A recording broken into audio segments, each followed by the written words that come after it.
Reborn of warrior मैत्री chapter 16। रात का समय था और उद्रनमय के उस कोने में थोड़ा सन्नाटा छा गया था। उन चारों राजसी सैनिकों के सामने वो रजनीचर खड़ी थी जिसे अभी के लिए शाखा परिवार, मुख्य परिवार और रानी रुद्रमा बिल्कुल अलग ढंग से ढूंढ रहे थे। उस लड़की की आंखें ठंडी थी और अपनी मकड़ी वाली तलवार आगे करके उन सैनिकों को घूर रही थी। उसके चेहरे पर काला कपड़ा बंधा हुआ था, इसलिए सैनिक उसका चेहरा तो नहीं देख सकते थे, लेकिन इतना वो जान चुके थे कि ये कोई लड़की ही है।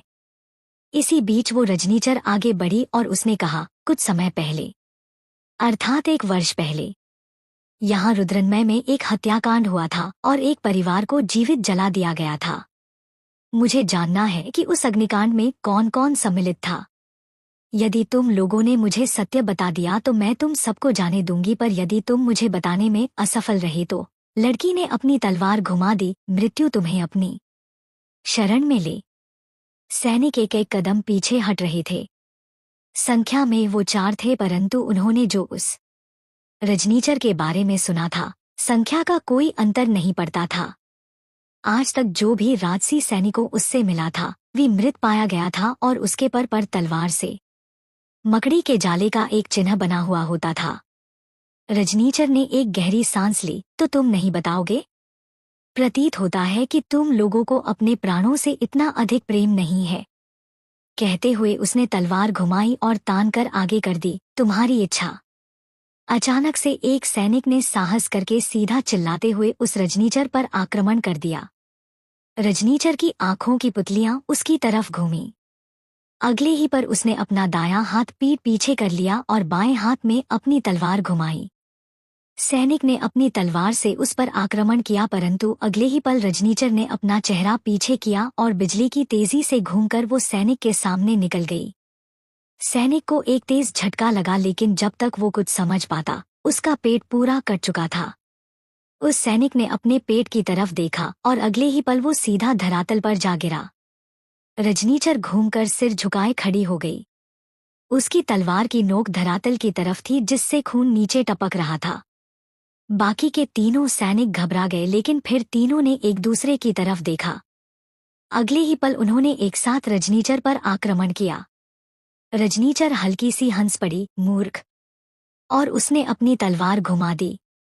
एक सैनिक ने उस पर आक्रमण किया, पर उसने अपनी तलवार से उसकी तलवार अड़ा दी और दूसरे सैनिक को एक तेज लात मार दी। इसी के साथ वो झुक गई तो तीसरे सैनिक का वार खाली गया। रजनीचर तेजी से घूमी और उसने सीधा दूसरे सैनिक के सीने में अपनी तलवार दे मारी।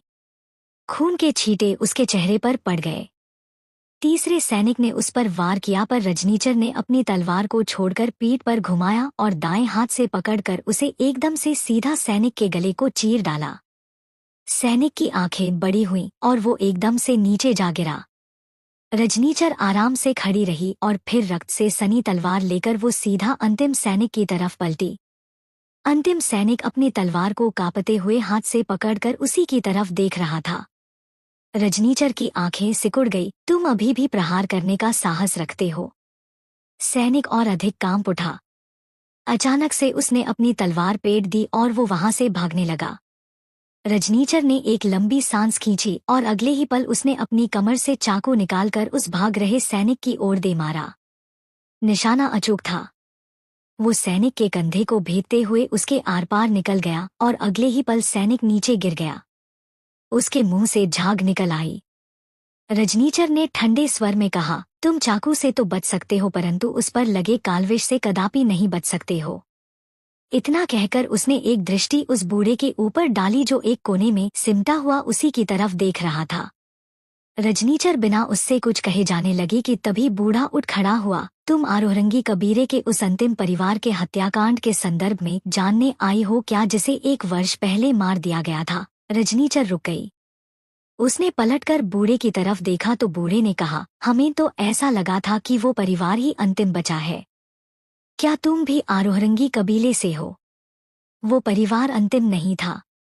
आज भी उसकी एक वंशज यहाँ रुद्रनमय में रहती हैं। इतना कहकर रजनीचर ने पलटकर उस ओर देखा जहाँ महल की वो मीनार साफ दिखलाई पड़ रही थी। उस रजनीचर ने ठंडे स्वर में कहा, मुझे पूरा विश्वास है कि कभी ना कभी उस मीनार की हर गवाक्ष अवश्य खुलेगी। इतना कहकर वो रजनीचर आगे बढ़ गई और चलते चलते अंधकार में विलुप्त हो गई। बूढ़ा भी फिर उठा और अपना सारा सामान लेकर वो दूसरी ओर चला गया। परंतु चलते हुए जैसे ही उसने गली पार की, उसने अचानक से अपना भेष परिवर्तित करना आरंभ कर दिया। वो अपनी बूढ़ी त्वचा को हटाता जा रहा था। अंत में उसने अपना सिर झुकाया और अपनी पूरी चेहरे की त्वचा को निकालकर पूरा निकाल दिया, परंतु उसने वैसे ही अपना सिर झुकाए ही अपने मुंह पर एक कपड़ा बांध लिया। जब उसने अपना चेहरा उठाया तो उसकी असली आंखें दिखलाई पड़ रही थीं। उसकी आंखें नीले रंग की थी और उसकी आंखों के नीचे उसके गोरे चेहरे पर काले रंग के दाने थे जो कि बहुत ही आकर्षित करने वाले थे। जब वो बूढ़ा बना था तो बहुत झुका हुआ था, पर अब युवक के भेष में आया था तो वो पूर्णतः सीधा खड़ा था। उसकी लंबाई अच्छी थी और शरीर गठीला था। अचानक से उसके चलते चलते ही उसके पीछे से मुंह पर कपड़ा बांधे दो अन्य युवक चलने लगे। उनमें से एक ने कहा, अब आगे क्या आदेश है हमारे लिए युवराज अजातशत्रु? अजातशत्रु रुक गया। उसने पलटकर उन दोनों लड़कों की तरफ देखा और उसकी नीली आंखें मुस्करा दीं। उसने ठंडे स्वर में कहा, हमारी यात्रा सफल रही आभे। मुझे वो मिल गया जिसे मैं पाना चाहता था, इसलिए अब आगे कोई आदेश नहीं है। आभणी ने चकित होकर अजातशत्रु की ओर देखा, तो क्या आहुरंगी कबीले को आपने ढूंढ लिया?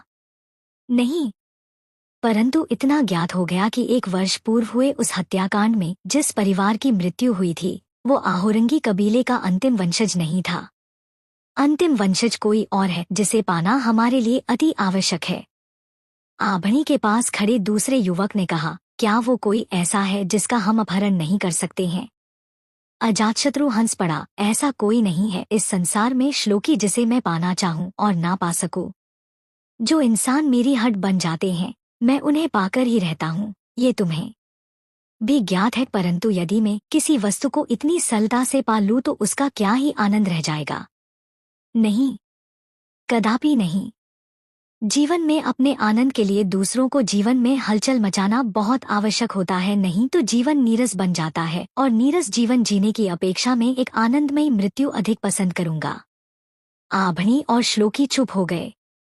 उन्हें ज्ञात था कि युवराज अजातशत्रु उपहास नहीं कर रहा था। वो कुछ ऐसा ही था। उसे अपने जीवन में कोई ना कोई आनंद चाहिए होता था और उसके लिए सबसे बड़ा आनंद होता था किसी अन्य राज्य में वहां की शांति को छिपकर भंग करना। उसे षड्यंत्र रचने से आनंद आता था और वो वास्तव में विचिन्न था। आभणी ने अपना सिर झुका लिया, तो क्या हम अपनी यात्रा सही रोक रहे हैं युवराज? अवश्य, हम अब इस राज्य में पुनः लौटेंगे, परंतु युवराज अजातशत्रु के भेष में। अभी के लिए जितना हमें जानना था उतना जान लिया। अब हम कहीं और जाकर अपना शिकार करेंगे। इतना कहकर अजातशत्रु उस तरफ पलटा जहां राजकुमारी मैत्री की मीनार दिख रही थी। उसने फिर ठंडे स्वर में कहा, मुझे ऐसा प्रतीत होता है कि अपने सभी 9 सौतेले भाई बहनों को समाप्त करने के पश्चात मैंने अपने जीवन में जो नीरसता का सूजन किया है उसे मिटाना अब बस राजमहल की इस मीनार के हाथ में है। इस मीनार में शाखा परिवार की राजकुमारी मैत्री रहती हैं। लोकी ने अपना सिर झुका लिया। हम राजकुमारी मैत्री, अच्छी बात है। देखना पड़ेगा कि ऐसी भी क्या विशेष बात है इस मीनार में रहने वाली राजकुमारी की, और क्या ये हमारी नीरसता मिटा पाती है अथवा नहीं। इतना कहकर अजातशत्रु हल्के से मुस्करा दिया। उसके बाद उसने आभणी और श्लोकी की तरफ देखा, चलें, वापस लौटने का भी प्रबंध करना है। इतना कहकर वो दूसरी तरफ चला गया। आभणी और ग्लोकी भी तेजी से उसके पीछे पीछे चले गए, परंतु तीनों ही युवक नहीं जानते थे कि दीवार दूसरी तरफ एक सामान्य सी मकड़ी उन्हीं की ओर देख रही थी। अचानक से वो तेजी से दीवार पर चढ़ने लगी और छत पर चली गई। वो तेजी से छत पर आगे बढ़ती गई और चलते चलते अचानक से 2 कदमों के पास रुक गई। रजनीचर ने अपना सिर झुकाकर उसकी तरफ देखा। उसके बाद उसने नीचे झुककर अपना हाथ आगे बढ़ाया तो वो मकड़ी उसके हाथ पर चढ़ गई। रजनीचर उसे उठाकर सीधी खड़ी हो गई तो मकड़ी ने एक तीखी आवाज की। रजनीचर ने अपना सिर हिला दिया। मुझे ज्ञात है कि वो कोई आम बूढ़ा नहीं था, वरन कालभीरा का कपटी युवराज अजातशत्रु था। प्रतीत होता है कि अपने पिता एवं अपने सभी भाइयों की हत्या के पश्चात उसके लिए कालभीरा में कुछ करने योग्य नहीं बचा है, इसीलिए वो यहाँ भटक रहा है। हमें सतर्क रहना होगा क्योंकि इस बार हम कोई भी भूल नहीं कर सकते हैं। ये हमारा अंतिम अवसर है। मकड़ी ने फिर कोई आवाज की। रजनीचर ने संभाल कर उसे चारदीवारी पर छोड़ दिया। मकड़ी तेजी से वहां से चलती हुई गायब हो गई।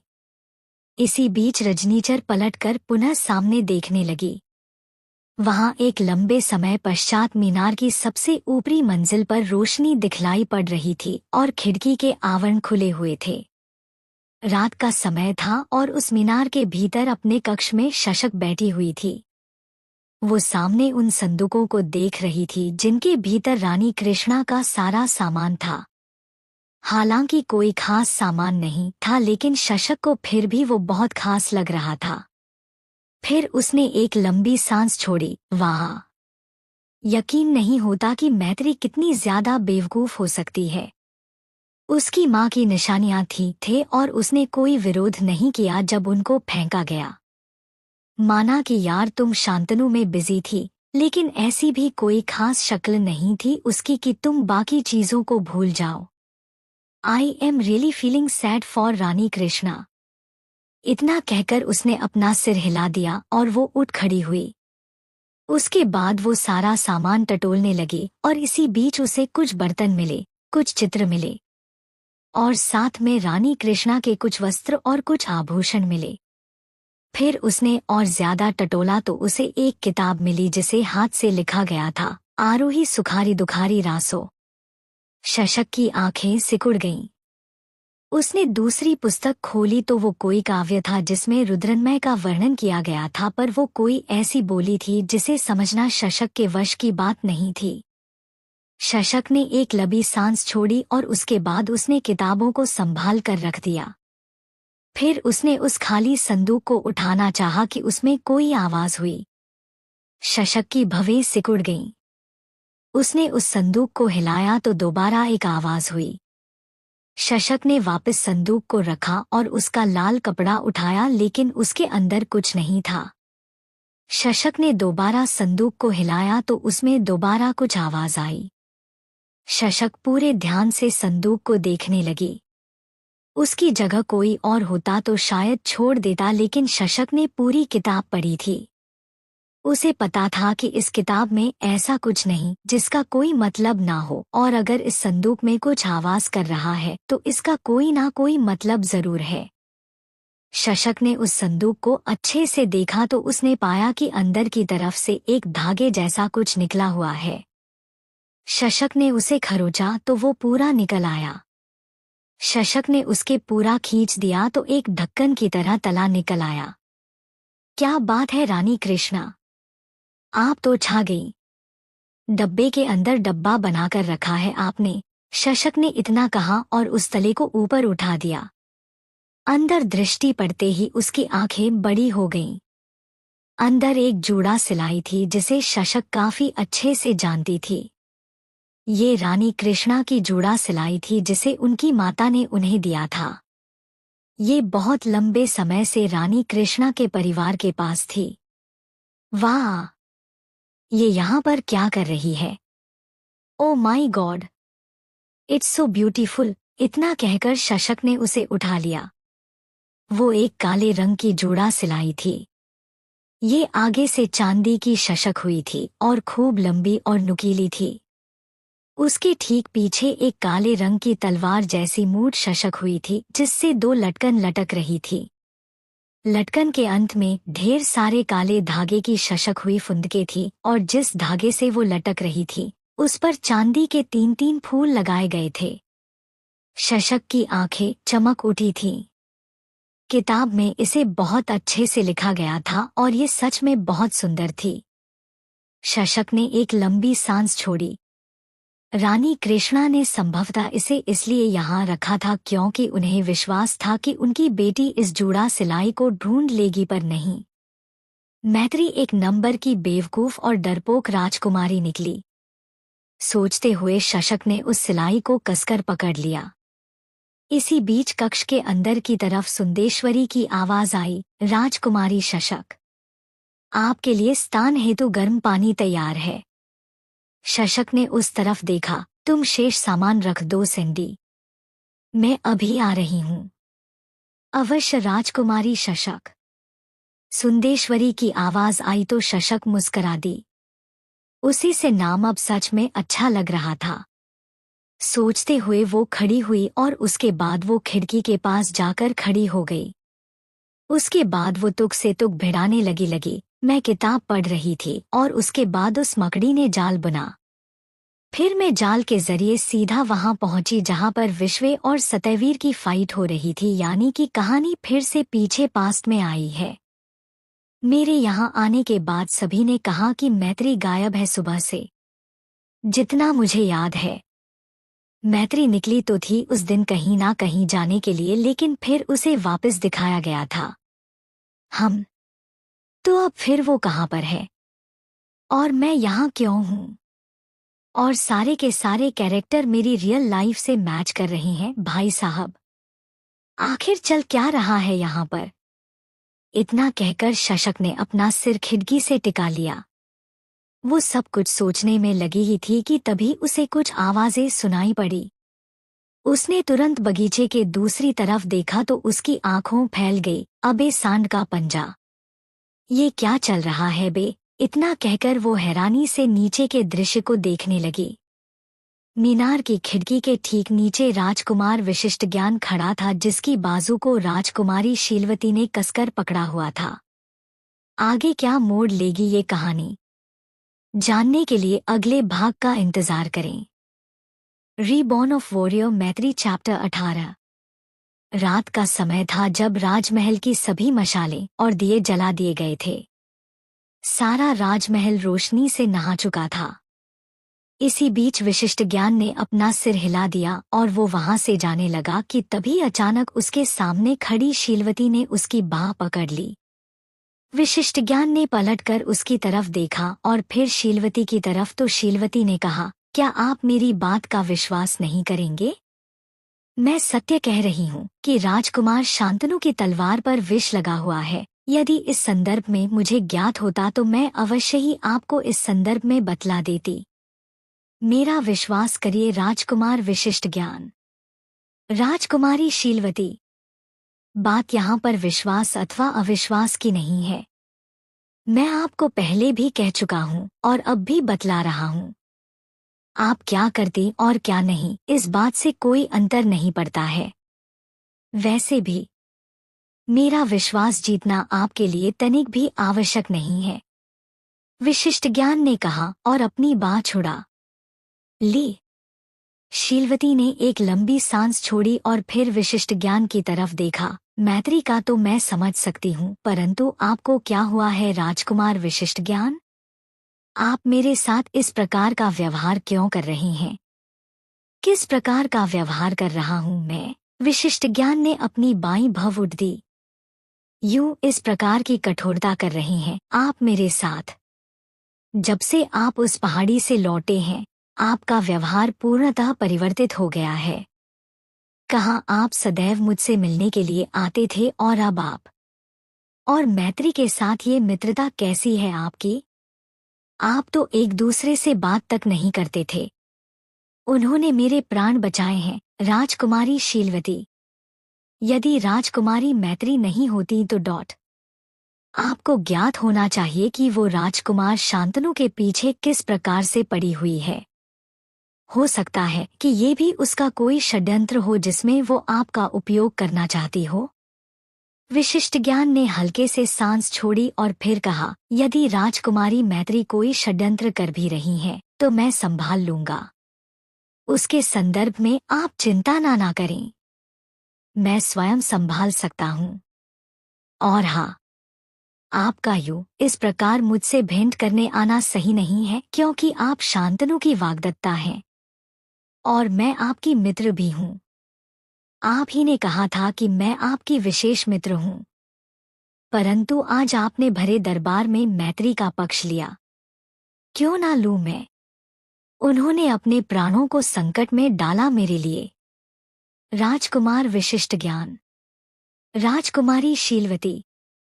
विशिष्ट ज्ञान एक कदम आगे बढ़ा। मैंने आपसे पहले भी कहा है और अब भी कहता हूँ कि आने वाले कुछ वर्षों में मैं और शांतनु एक दूसरे के विरुद्ध खड़े होंगे।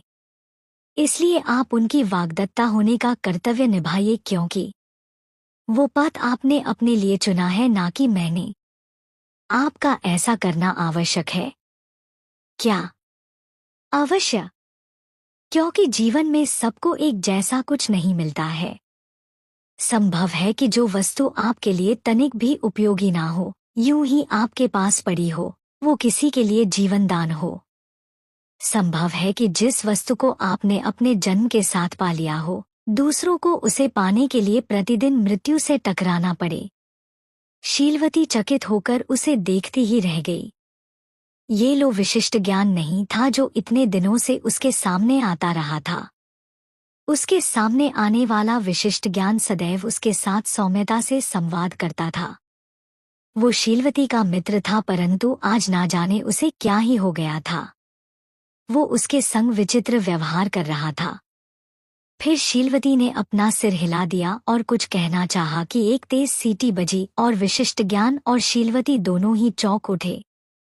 उन्होंने ऊपर की तरफ देखा और दोनों भी चौंक उठे। मीनार के ठीक ऊपर खिड़की खुली थी और शशक वहां पर खड़ी थी। उसने अपनी तर्जनी उंगली और अंगूठे को जोड़कर सीटी मारी थी। फिर उसने अचानक से तालियां बजा दी। क्या बात है, क्या ही बात है राजकुमार विश्वे, क्या डायलॉग मारा है। मजा आ गया कसम से। विशिष्ट ज्ञान ने एक लंबी सांस छोड़ी। फिर उसने ठंडी आवाज में कहा, राजकुमारी मैत्री, आपने पुनः कोई विचित्र शब्द कहा। ओह, मैं तनिक उत्साह में आ गई थी इसीलिए। शशक ने अपनी दोनों कोहनियों को खिड़की से टिका लिया। तात्पर्य से है कि क्या ही संवाद किया है आपने, क्या तर्क दिया है। सौगंध महादेव की। आनंद आ गया। शशक के चेहरे पर एक हल्की सी मुस्कान थी। उसने किताब में मैं पढ़ा था कि विशिष्ट ज्ञान और शीलवती की मित्रता थी। शीलवती ने मित्रता को अपने लाभ के लिए किया था, पर यह लाभ क्या था, किताब में कहीं नहीं लिखा था। और वहीं विशिष्ट ज्ञान ने इसलिए मित्रता की थी क्योंकि वो शीलवती को अपनी रानी बनाना चाहता था। पर आज विशिष्ट ज्ञान ने शीलवती के मुंह पर जो चीजें कही थी, शशक को पता नहीं क्यों लेकिन बहुत ज्यादा खुशी हो रही थी। राजकुमारी मैत्री, शीलवती ने ठंडी आवाज में कहा तो शशक ने उसकी तरफ देखा। शीलवती ने अपने हाथ पीठ पीछे कर लिए। आपने अभी तक ये विचित्र वस्त्र नहीं निकाले। राजमहल की मर्यादा एवं इसके नियमों का सम्मान कब करना सीखेंगी आप? इस प्रकार का व्यवहार एवं वस्त्र एक राजकुमारी को शोभा नहीं देता है। शोभा तो बहुत कुछ राजकुमारियों को नहीं देता, जैसे कि इतनी रात गए किसी राजकुमार से किसी अन्य राजकुमारी की मीनार के नीचे मिलने आना। शशक ने लापरवाही से केथे झटक दिए। और मैं तो अभी भी अपनी मीनार में हूँ। यहाँ तो मेरी इच्छा अनुसार ही सब होगा। आप अपना बताइए, आप यहाँ मेरी मीनार के नीचे क्या कर रही हैं, वो भी विश्वे के साथ? उनका नाम राजकुमार विशिष्ट ज्ञान है। सम्मानपूर्वक नाम लो उनका। शीलवती की मुट्ठियां हिंच गई थी। शशक ने कुछ कहना चाहा लेकिन वो खड़े खड़े थक गई थी। अचानक से उसे पता नहीं क्या सूझा। वो एकदम से उछली और खिड़की के बाहर टांगे लटका कर बैठ गई। राजकुमारी मैत्री, विशिष्ट ज्ञान तुरंत खिड़की के नीचे जाने लगा कि तभी शशक ने लापरवाही से कहा, अरे डोंट वरी, रिलैक्स। विशिष्ट ज्ञान वहीं का वहीं रुक गया और उसने शशक को घूर कर देखा। शशक को फिर एहसास हुआ कि उसने गलत भाषा बोल दी। वो मुस्करा दी। तात्पर्य यह है कि चिंता मत करिए, मुझे बहुत अनुभव है ऐसा खिड़कियों से लटक कर बैठने का। अरे अपने घर में तो शशक कहते हुए रुक गई। वो बातों ही बातों में गलत बह गई थी, पर फिर उसने अपना गला हल्के से खंखार दिया। मैं नहीं गिरूंगी। विशिष्ट ज्ञान ने अपना सिर सहमति में हिला दिया और वहीं शशक ने फिर सीधा शीलवती की तरफ देखा। मैं राजकुमार विशिष्ट ज्ञान का बहुत अधिक सम्मान करती हूँ और मुझे ऐसा लगता है कि इस कहानी के वो सबसे अधिक शक्तिशाली और योग्य इंसान हैं। विशिष्ट ज्ञान के चेहरे पर हैरानी उभर आई और उसने पलकें उठाकर शशक की तरफ देखा। शशक ने आगे कहा, मैंने कभी कहा नहीं। मुझे पता है, लेकिन गुरु श्री श्री अंकुश्वर महाराज से मिलने के बाद मुझे पता लगा कि जो इंसान जिसको योग्य होता है, हमें उसके साथ वैसे ही व्यवहार करना चाहिए। राजकुमार शांतनु होंगे बहुत अच्छे राजकुमार, पर उन्होंने इस राजमहल में सब कुछ सीखा, पर राजकुमार विशिष्ट ज्ञान वो अपने दमदार पर सब कुछ सीख कर आए हैं और किसी से कम नहीं है। शीलवती स्तब्ध रह गई थी। उसे सच में अपने कानों पर विश्वास नहीं हो रहा था कि वो क्या सुन रही है। मैत्री और शांतनु को विशिष्ट ज्ञान से कमतर बताते हुए, जबकि मैत्री के लिए आज तक शांतनु से उत्तम पुरुष कोई हो ही नहीं सकता था। वहीं शशक की बातें सुनकर विशिष्ट ज्ञान के चेहरे पर एक हल्की सी मुस्कान आ गई थी। इसी बीच शीलवती की नज़र उसकी मुस्कान के ऊपर पड़ी तो उसने कसकर अपना लहंगा पकड़ लिया। फिर उसने शशक की तरफ देखा। ये भी तुम्हारा नया कोई स्वांग है ना? शशक हल्के से मुस्करा दी। इसको स्वांग नहीं, बुद्धिमानी कहते हैं राजकुमारी शीलवती। जिस इंसान की सगाई हो चुकी है उसके पीछे भागने का कोई भी फायदा नहीं है। और रही बात मेरी राजकुमार विशिष्ट ज्ञान को विश्व बुलाने की, तो वो इसलिए, शशक ने विशिष्ट ज्ञान की तरफ इशारा किया, क्योंकि वो बहुत अधिक क्यूट हैं। हाँ, विशिष्ट ज्ञान और शीलवती ने एक साथ कहा।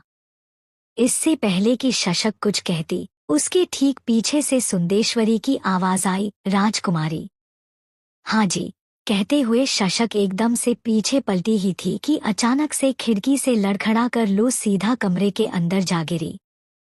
राजकुमारी मैत्री, कहते हुए विशिष्ट ज्ञान एकदम से आगे बढ़ा, लेकिन तभी शशक का हाथ ऊपर आया और उसने विशिष्ट ज्ञान को अंगूठा दिखाते हुए कहा, मैं ठीक हूँ।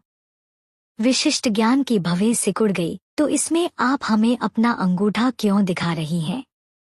शशक का सिर खिड़की से झांक पड़ा, जिसके ऊपर उसके बाल बिखरे हुए थे। शशक ने अपने बाल हटाए और फिर कहा, अरे वो अंगूठा नहीं, वो ऑल। शशक चुप हो गई। फिर एक सेकंड बाद उसने कहा, गुरु अंकुश्वर महाराज का एक विशेष संकेत है, जिसका अर्थ होता है कि सब कुछ ठीक है, इसलिए चिंता करने की आवश्यकता बिल्कुल भी नहीं है। विशिष्ट ज्ञान ने अपना सिर हिला दिया तो वहीं शशक ने कहा, मेरे को जाना पड़ेगा अभी, और आप लोग भी निकलिए। किसी ने देख लिया तो वाट लग जाएगी खतरनाक वाली। Okay bye. और उसने खिड़की के पर्दे बंद कर दिए। विशिष्ट ज्ञान ने एक लंबी सांस छोड़ी। राजकुमारी मैत्री सच में उत्पात मचाने के लिए वापस लौटी थी। उसने फिर अपने अंगूठे की तरफ देखा और वो हल्के से हंस पड़ा। उसके बाद वो पलटा ही था कि शीलवती से उसकी नजरें जा मिली। शीलवती उसे गुस्से में घूर रही थी। फिर उसने हल्के से स्वर में कहा, आप बहुत बड़ी भूल कर रही हैं कि आप मैत्री पर विश्वास कर रही हैं। ये बहुत अधिक अनुचित होगा। मैत्री कभी भी किसी के साथ अच्छा नहीं कर सकती है। ये उसकी वंशबेल का श्राप है, आपको ज्ञात होना चाहिए। आप बहुत गलत कर रहे हैं। इतना कहकर शीलवती पलटी और वहां से चली गई। वहीं विशिष्ट ज्ञान वहीं पर खड़ा रहा। उसके पश्चात उसने पलटकर मीनार की खिड़की की तरफ देखा। उसने ठंडे स्वर में कहा, राजकुमारी शीलवती, मैं वास्तव में देखना चाहता हूँ कि जो मैं कर रहा हूँ क्या वो गलत है या फिर नहीं, क्योंकि इतना तो मुझे ज्ञात हो चुका है कि बहुत सारी ऐसी चीजें हैं राजकुमारी मैत्री में परिवर्तित हो चुकी हैं। तो क्या वो मेरा भाग्य भी परिवर्तित कर पाएंगी? कहते हुए उसने अपना सिर हिला दिया और वहां से पलटकर दूसरी ओर बढ़ गया जहां पर उसका महल था। वो आगे मौन बढ़ता जा रहा था कि जब उसे किसी ने आवाज दी, शिवा। विशिष्ट ज्ञान पलट गया तो अनुराज उसके सामने आ गया। उसने एक लाल रंग का वस्त्र का टुकड़ा विशिष्ट ज्ञान के पास बढ़ा दिया, जिसके साथ एक तीर भी था। पुनः ये तीर? विशिष्ट ज्ञान ने हैरानी से कहा तो अनुराज ने अपना सिरहा में हिला दिया। मैं दूसरी ओर सहरे था जब मैं तीर आकर मेरे सामने के स्तंभ पर आकर लगा। तीर को देखो, वही है। विशिष्ट ज्ञान ने तीर की तरफ देखा तो उसके ठीक पीछे एक मकड़ी की आकृति बनाई गई थी। विशिष्ट ज्ञान ने एक लंबी सांस छोड़ी। और तुम नहीं ज्ञात कर पाए कि किसने ये तीर फेंका? अनुराज ने अपना सिरना में हिला दिया। विशिष्ट ज्ञान ने बिना कुछ कहे तीर से लिपटा हुआ वो लाल वस्त्र निकाल लिया। लगभग 1 मास से उसे ये तीर मिल रहे थे, परंतु कौन उन तीर को फेंकता था किसे भी ज्ञात नहीं था। बस उसमें कुछ सूचना होती थी जो कि पूर्णतः सटीक होती थी। उस पहाड़ी के दानव के संदर्भ में भी विशिष्ट ज्ञान को उसी ने बतलाया था, परंतु वहां शांतनु आ गया था। विशिष्ट ज्ञान ने उस वस्त्र को खोला तो उसे पढ़ते ही उसकी आंखें सिकुड़ गईं। अनुराज ने उसकी प्रतिक्रिया की तरफ देखा और फिर कहा, क्या हुआ? क्या सूचना है? युवराज अजातशत्रु, वो अपने विशेष सेनापतियों के साथ रुद्रमय में आया था और आज रात्रि ही वापस लौट गया है। वो संभवतः रुद्रमय में किसी विशेष वस्तु के पीछे है और वो अवश्य ही वापस लौटेगा, विशिष्ट ज्ञान ने ठंडी आवाज में कहा। अनुराज ने हैरानी से कहा, गुप्तचर बनकर आया था, परंतु क्यों और क्या चाहिए उसे? संभवतः वही जिसके लिए युवराज अजातशत्रु को प्रसिद्ध है। उसे आनंद उठाना है सब। तुम चिंता मत करो, जब आएगा तब देख लेंगे। इतना कहकर वो अनुराज की तरफ पलट गया। तुम संश्राश पहाड़ी पर जाने की तैयारी करो।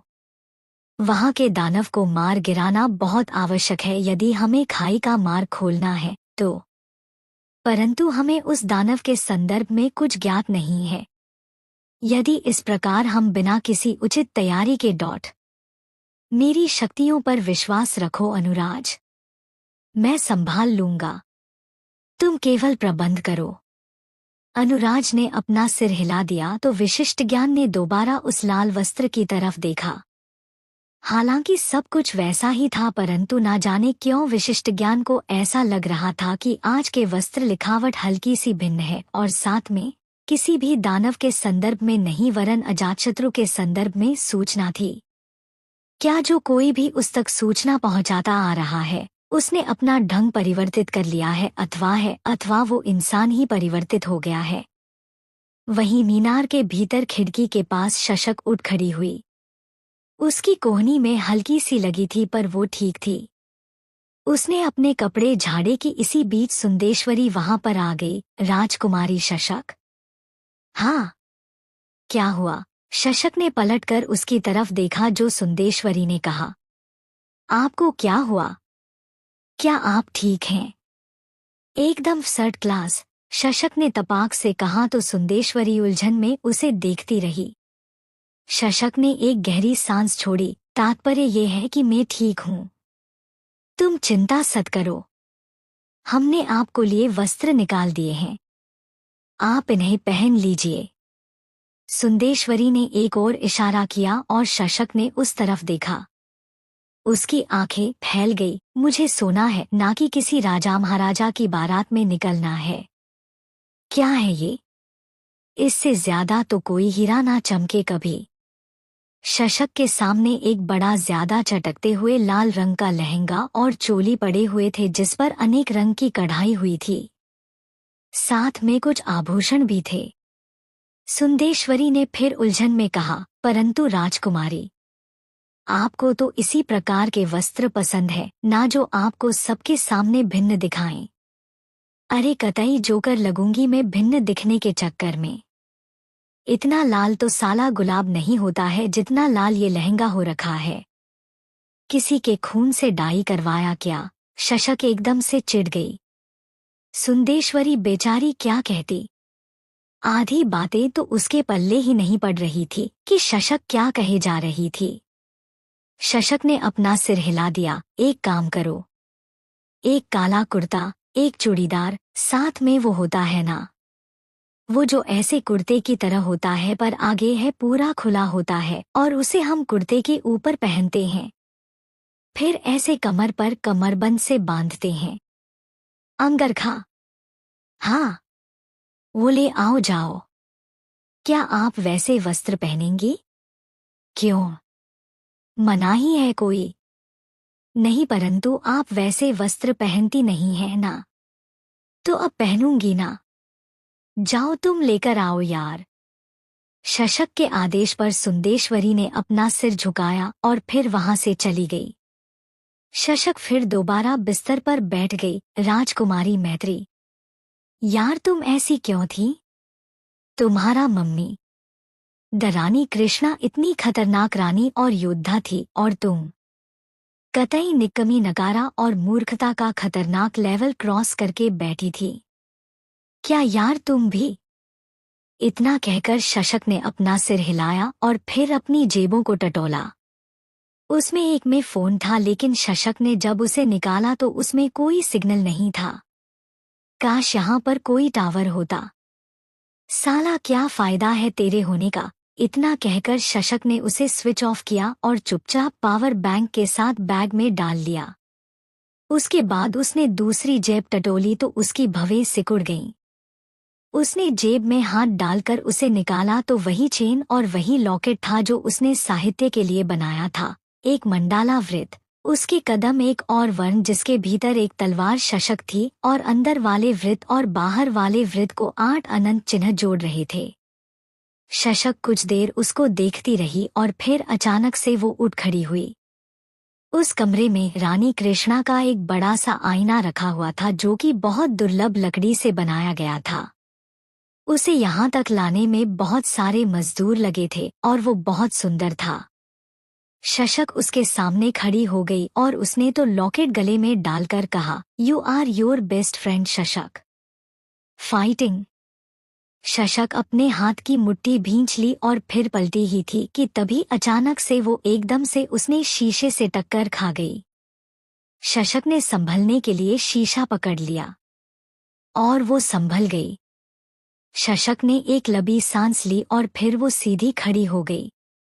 उसने अपना सिर हिला दिया। बाई गॉड, अपने टकराते रहने की शक्ति में मैं साथ में लेकर आई हूँ। इतना कहकर वो पलंग के पास जाने के लिए पलटी ही थी कि तभी रुक गई। उसे कुछ आभास हुआ और उसने शीशे की तरफ देखा। फिर उसने शीशे पर हाथ लगाया तो उसकी उंगलियां एक साथ नहीं आईं। शशक ने ऊपर लटकते हुए धागों की तरफ देखा जो और ज्यादा नीचे लटक आए थे पर छूटे नहीं थे। शशक ने उन्हें पूरा खींच दिया तो अगले ही पल वो शीशे का दरवाजा अंदर दीवार की तरफ खुल गया। अंदर जाने के लिए एक गलियारा बना हुआ था। शशक की आंखें बड़ी हो गईं। उसने थोड़ा सा अंदर झांक कर देखा तो वहां एक बहुत बड़ा कक्ष बनाया गया था और सबसे बड़ी बात, वहां राजकुमारी मैत्री के वस्त्र और साथ में आभूषण पड़े हुए थे। उसके साथ अनेक मानचित्र और कुछ और वस्तुएं भी वहां रखी गई थी। उसके साथ मैत्री का मोरपंख से बनाया गया पंखा भी वहां पर ही रखा गया था। शशक का मुंह खुला का खुला रह गया। राजकुमारी मैत्री इतनी भी बेवकूफ नहीं थी जितनी वो अपने आप को दिखाती थी। आगे क्या मोड़ लेगी ये कहानी, जानने के लिए अगले भाग का इंतजार करें। चैप्टर 18। रात का वक्त हो चला था और फिलहाल के लिए शशक उस कमरे में थी जो कि मैत्री ने शायद अपने लिए बनाया था। शशक हैरानी से कमरे में उपस्थित सारी चीजों को देख रही थी। उसमें मैत्री ने एक बड़ा सा मानचित्र बना रखा था जिसमें मुख्य महल और बाकी के सारे राजमहल थे। उसके बाद उसने कुछ बाहर जाने वाले रास्तों पर भी निशान लगा रखा था। शशक अपनी बाहें लपेटे खड़ी थी और गर्दन टेढ़ी करके उस मानचित्र की तरफ देख रही थी। अचानक से उसने एक गहरी सांस छोड़ी। राजकुमारी मैत्री, तुम आखिर क्या करने की कोशिश में थी? और किताब में मुझे ये सारी चीजें क्यों नहीं मिली? आखिर चल क्या रहा है? उसने ये सीक्रेट रूम क्यों बना रखा था? इतना कहकर वो पलटी कि तभी उसे एक पुरानी सी किताब दिखी। शशक ने वहां जाकर उसे पलटा तो उसके चेहरे पर हैरानी उभर आई। वो किताब अपने हाथ से लिखी गई थी। शशक ने एक पेज खोला तो उस पर लिखा हुआ था, महकारी बूटी। ये बूटी सतनार पहाड़ी पर मिलती है। यदि ये बूटी मिल जाए तो आप पर किसी भी प्रकार के विष का कोई प्रभाव नहीं पड़ेगा। इस बूटी की रानी धीरजा अपने कक्ष में मंगवाती हैं। सबसे बड़ी बात कि उन्होंने रानी कृष्णा को अपने साथ बुलाकर भोजन करवाना आरंभ किया था। यदि वो उस समय भी महकारी बूटी को खा रही थी तो क्या ये संभव नहीं है कि रानी कृष्णा को भोजन में कुछ विष दिया जा रहा था। शशक का मुंह खुला का खुला रह गया। उसने तुरंत और पन्ने पलटे तो उस पर लिखा हुआ था, राजकुमार शांतनु के 16वें जन्मोत्सव पर आज एक आक्रमण हुआ और महारानी सत्यभा ने भरे दरबार में रानी रुद्रमा के ऊपर आरोप लगाया, परंतु ध्यान देने योग्य बात यह है कि रानी रुद्रमा ने पहले ही कह दिया था कि वो किसी राजसी उत्सव में सम्मिलित नहीं होंगी, तो उन्हें तो ये तक ज्ञात नहीं था कि राजकुमार शांतनु दरबार में उत्सव के समय कहाँ पर रहेंगे। आक्रमणकारी जिस दिशा से आए वो दिशा सेनापति कालोब के महल से अधिक निकट है, परंतु रानी रुद्रमा के महल से दूर। क्या सेनापति कालोब के प्रहरियों ने उन्हें नहीं देखा? अबे तेरी ये राजकुमारी मैत्री तो भूचाल निकाली। इसको कितनी सारी चीजें पता हैं। शशक ने बाकी के पन्ने पलटे और वो सब कुछ 12 वर्ष की आयु से लिखते हुए आ रही है। राजकुमारी मैत्री, तुम तो कतई खतरनाक निकली यार। इतना कहकर उसने एक और पन्ना पलटा। एक रजनीचर रुद्रन्मय में घूम रहा है और जितना मुझे ज्ञात है वो बहुत भयानक ढंग से कालोब के सैनिकों को मार रहा है। 1 वर्ष पहले एक पूरे परिवार की हत्या हुई जो कि आरोहरंगी कबीले का अंतिम वंशज माना जाता रहा है। उसके पश्चात ही ये रजनीचर सामने आया। इसका अर्थ क्या हुआ? क्या वो रजनीचर वही है जो मैं सोच रही हूँ? मुझे उस रजनीचर से मिलना होगा। इससे पहले कि वो रजनीचर पकड़ा जाए मुझे किसी भी प्रकार से उससे पहले मिलना होगा। शशक ने एक लंबी सांस छोड़ी और फिर कहा, राजकुमारी मैत्री, तुम भी षड्यंत्र कर रही थी। तुम्हें सब कुछ पता था और तुम भी सब कुछ सही करने की कोशिश में थी। I am getting goose bumps here. What the hell is this girl? तुमने पूरा कच्चा चिट्ठा बनाकर रखा था सभी लोगों का। इतना कहकर उसने किताब के और पन्ने पलटे, लेकिन उसे बस यही मिला, राजपुस्तकालय, 3री पंक्ति, 5वीं ताक। वहां पर सब कुछ है, परंतु रानी धीरजा मुझे कभी वहां सामने से नहीं जाने देती हैं। उनके सोने का समय तब है जब दिया बुझ जाता है। मैंने 3 पुस्तकें पढ़ ली हैं, परंतु शेष रह गई हैं। मुझे तुरंत से तुरंत सारी जानकारी जुटानी होगी, तभी राजकुमार को मैं अपने पक्ष में कर पाऊंगी। What the hello? ये बंदी तो शांतनु के पीछे पड़ी थी ना? शशक ने एक अपना सिर हिला दिया। इस बंदी ने मूर्ख बनकर रहने की नौटंकी करके सबको मूर्ख बना दिया। Not bad my Rutu, not bad. इतना कहकर शशक ने वो किताब बंद कर ली। फिर वो दोबारा यहाँ वहाँ देखने लगी। उसके बाद उसकी नज़र एक अलमारी पर पड़ी जिसमें अलग अलग बरनियां रखी हुई थी, जिन पर अलग अलग वस्त्र चिपकाए गए थे। उन पर कुछ लिखा गया था। शशक उन्हें पढ़ने लगी। 2 बरनियों पर लिखा हुआ था कि एक किसी भी ज्वर को तुरंत ठीक कर सकती है और दूसरी पर लिखा था कि वो निद्रा को भगा देती है और इंसान 2 दिन तक बिना सोए बड़े आराम से रह सकता है।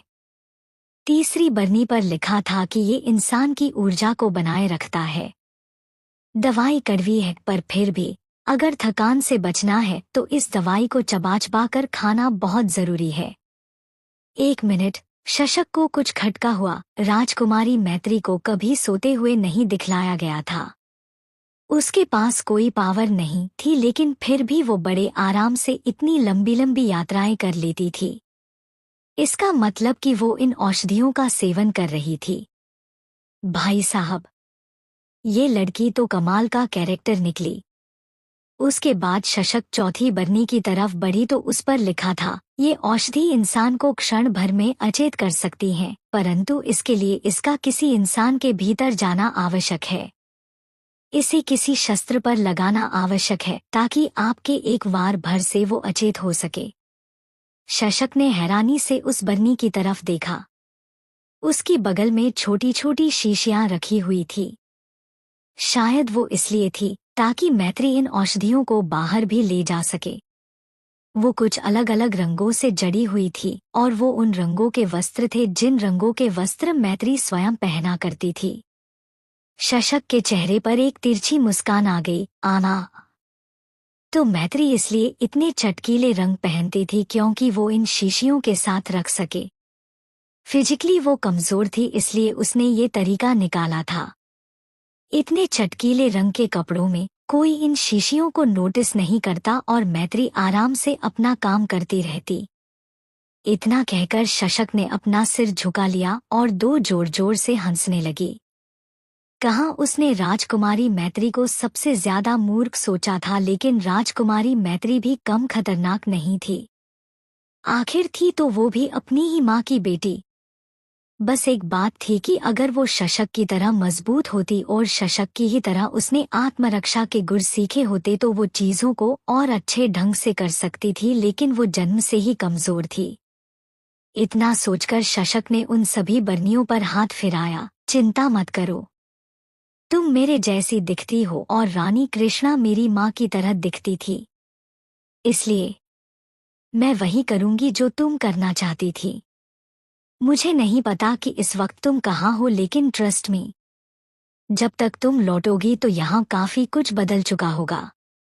इतना कहकर वो पलटी और उसने दोबारा मानचित्र की तरफ देखा। वहां पर पूरे मुख्य राज परिवार और शाखा राज परिवार के लोगों के नाम भी लिखे हुए थे।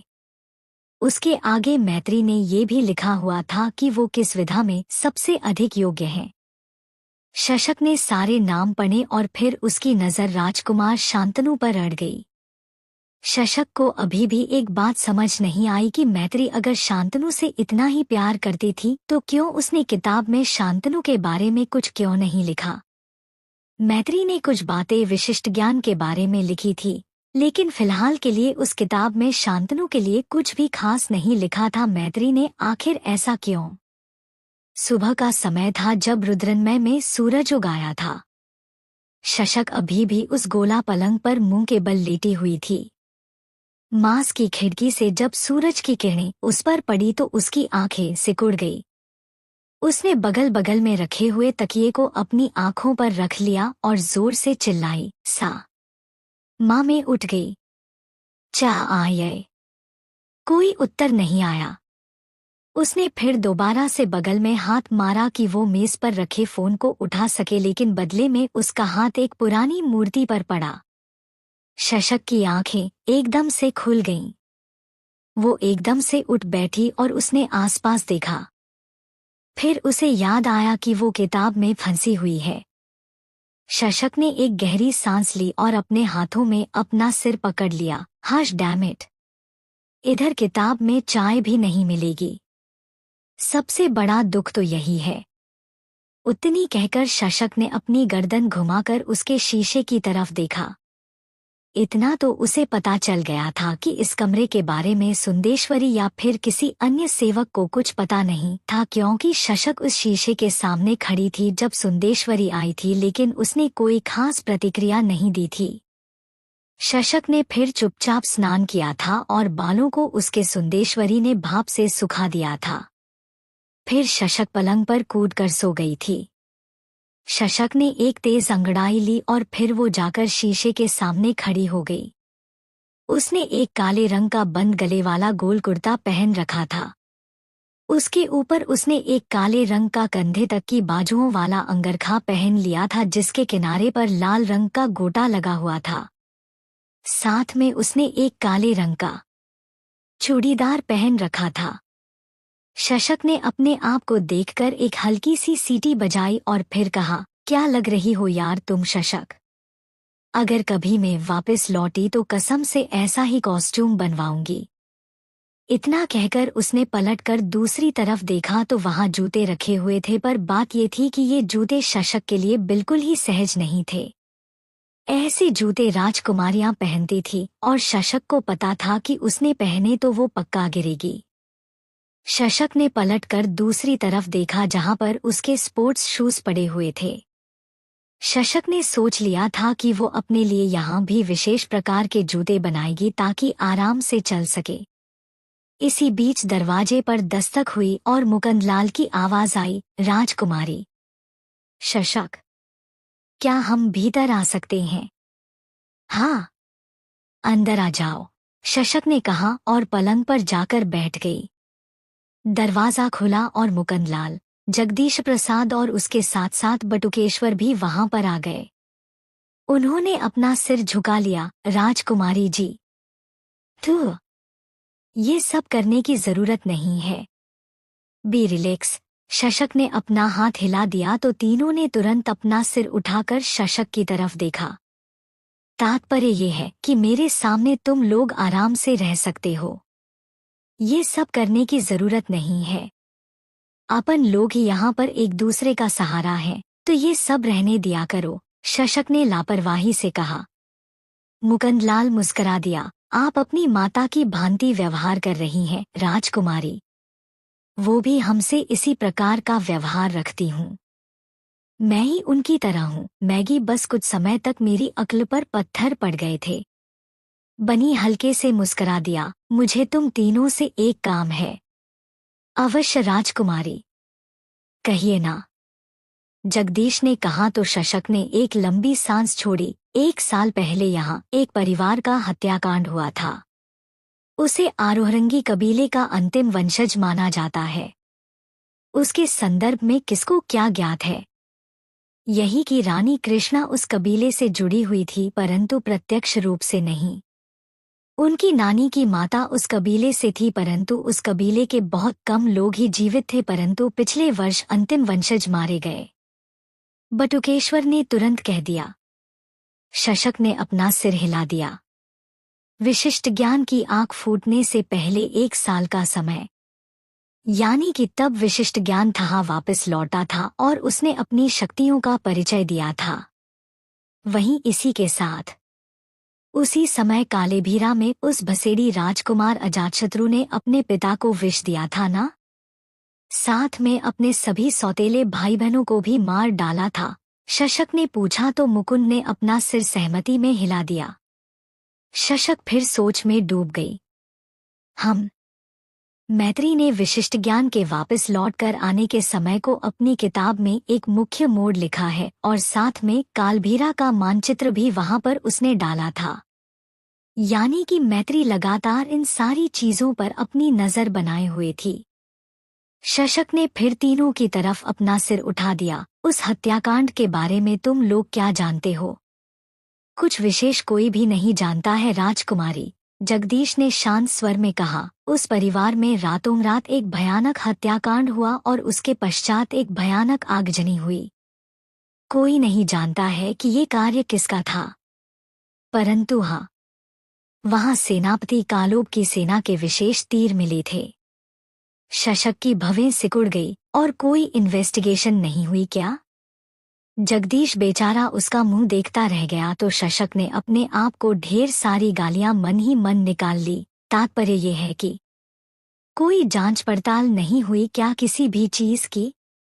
सेनापति कालोब का कहना था कि उनके यहाँ से तीर चोरी हुए हैं और उन्होंने राज दरबार में प्रतिवाद भी भेजा था। ये बात सत्य थी, परंतु कुछ लोगों का कहना है कि सेनापति कालोब की पहुंच इतनी ऊपर तक है कि वो कुछ भी कर सकते हैं। बटुकेश्वर ने अपना संदेह जताया। शशक ने एक बार फिर सिर हिला दिया। वो स्वयं ही सब कुछ जान जाती, लेकिन बात ये थी कि मैत्री ने इस कांड के बारे में कुछ खास नहीं लिखा था, बल्कि वो उस रजनीचर के पीछे थी। शशक ने जगदीश की तरफ देखा। तुम्हें मेरा एक काम करना होगा। तुम यहाँ सेवक बनने से पहले रुद्रन्मय के एक सामान्य नागरिक हुआ करते थे ना? जी राजकुमारी जी। तुम्हारे कोई रिश्तेदार और दोस्त? तात्पर्य ये है कि मित्र है कोई प्रजा में? अवश्य राजकुमारी जी, मैं अभी भी उनसे भेंट करने भी जाता हूँ। ठीक है, जितना हो सके उतना उस परिवार के बारे में जानकारी जुटाओ, चाहे जो हो जाए। मुझे सब कुछ जानना है उस परिवार के बारे में। तीनों ने हैरानी से पहले एक दूसरे की तरफ देखा और फिर शशक की तरफ। शशक ने अपने हाथ पीछे पलंग पर रखे और पीछे पसर गई। क्या मुझे बताने की आवश्यकता है कि मैं ये सब क्यों कर रही हूँ? जी नहीं राजकुमारी जी। तीनों ने तुरंत अपना सिर झुका लिया तो शशक मुस्कुरा दी, मेरी माँ के लिए और हम सबके लिए। इस बार मेरा प्रयास रहेगा कि सब कुछ ठीक कर सकूं। मुकुंद भी मुस्कुरा दिया और फिर उसने शशक की तरफ देखा। हंस आपके साथ हैं राजकुमारी जी। शशक ने अपनी पलकें झपका दी। फिर उसने वो मोरपंख से शशक हुई हाथपंखी उठा ली। उसने उठते हुए कहा, अब तुम लोग जा सकते हो। अपना अपना कार्य करिए और मैगी उस भसेड़ी राजकुमार पर अपनी दृष्टि बनाए रखो। तीनों ने अपना सिर झुकाया और वहीं शशक उस हाथपंखी को देखने लगी। उसकी हत्थी लंबी थी और बहुत मजबूत लोहे से बनाई गई थी। शशक ने उसे हिलाया तो वो बंद होकर एक स्केल की तरह बन गई। शशक मुस्कुरा दी। तो अब समझ आया कि तुम इसे क्यों सदैव अपने साथ रखती थी मैत्री। और इतना सोचते हुए शशक ने उस पंखे की हत्थी पर हाथ फिराया और अगले ही पल उसे खींच दिया। उसके बीच से एक बहुत पतला और नुकीला चाकू निकल आया जिसकी मूठ पर एक मोरपंख बना हुआ था। दोपहर का समय था जब मुख्य राजमहल के एक गलियारे में शांतनु चला हुआ था और उसके साथ कनिक था। वो लोग थोड़े से गंभीर लग रहे थे।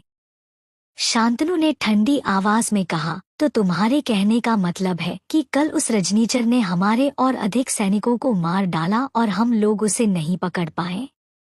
कनिक ने अपना सिर झुका लिया। क्षमा चाहता हूँ राजकुमार, परंतु भ्राताश्री इसी प्रकरण की जांच पड़ताल के लिए राज्य में गए हैं। हम लोग अपना पूरा प्रयास कर रहे हैं। शांतनु ने एक लंबी सांस छोड़ी। विचार करने योग्य बात है कि हम केवल एक रजनीचर को पकड़ने भर में असमर्थ रह रहे हैं। आखिर ऐसा भी क्या है उस रजनीचर में कि हम उसे पकड़ तक नहीं पा रहे हैं? जो बात मेरे ध्यान में आई है उसके अनुसार वो रजनीचर रुद्रन्मय के हर एक स्थान को जानता है। साथ में उसकी गति भी बहुत अधिक तेज है और साथ ही उसे पता नहीं कहाँ से प्रहरियों की संपूर्ण सूचना मिलती रहती है। राजकुमार, तुम्हारे कहने का क्या अर्थ है? उसकी योजना में कभी कोई चूक नहीं होती है। उसे ज्ञात होता है कि कितने प्रहरी कहाँ पर हैं और कहाँ क्या हो रहा है। मैं इसी बात के लिए चिंतित हूँ कि कहीं भीतर से कोई षड्यंत्र नहीं रचा जा रहा है। यदि ऐसा है भी तो भी हम लोगों को डोट। कहते हुए शांतनु झटके से रुक गया और उसने सामने देखा। उसकी आंखें सिकुड़ गईं। सामने वाले के गलियारे में शशक चली हुई थी। शांतनु ने हैरानी से कहा, राजकुमारी मैत्री इन वस्त्रों में क्या कर रही हैं? कनिक ने भी सामने देखा तो वो भी चौंक उठा।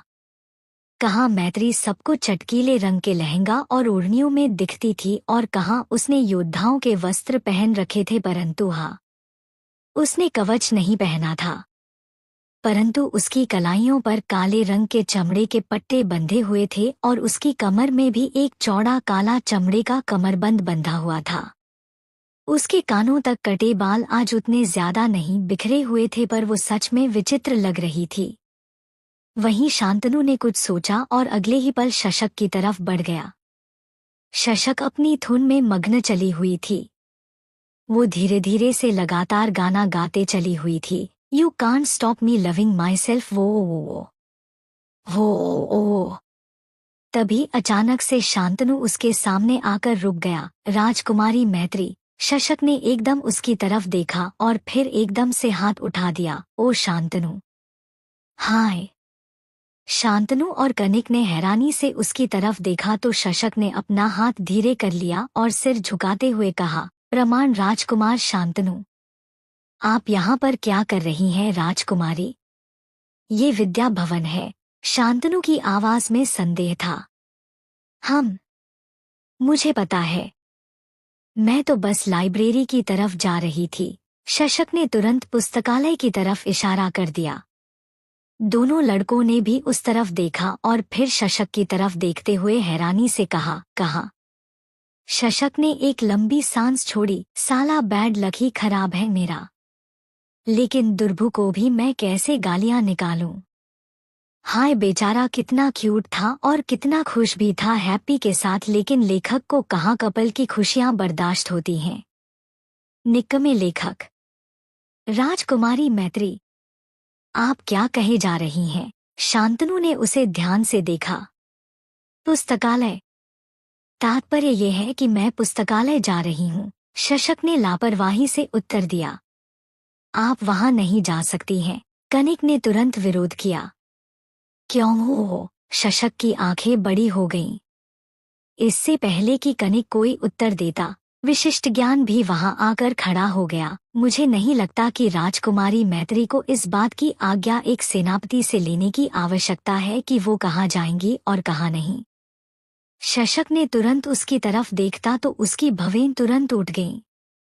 शायद विशिष्ट ज्ञान अपना तलवारबाजी का प्रशिक्षण खत्म करके आया था। उसके चेहरे पर पसीना चमक रहा था और उसके बाल भी पसीने से गीले थे। पर विशिष्ट ज्ञान फिर भी कमाल का लग रहा था। ऊपर से वो था भी योद्धाओं के वस्त्र में और उसका चेहरा धूप में प्रशिक्षण करने के कारण पूरा लाल पड़ा हुआ था। इसलिए तो शशक ने जैसे ही उसे देखा, उसके मुंह से निकला, वाह आओ। क्या हॉट लग रहे हो तुम यार विश्वे। आगे क्या मोड़ लेगी ये कहानी? जानने के लिए अगले भाग का इंतजार करें।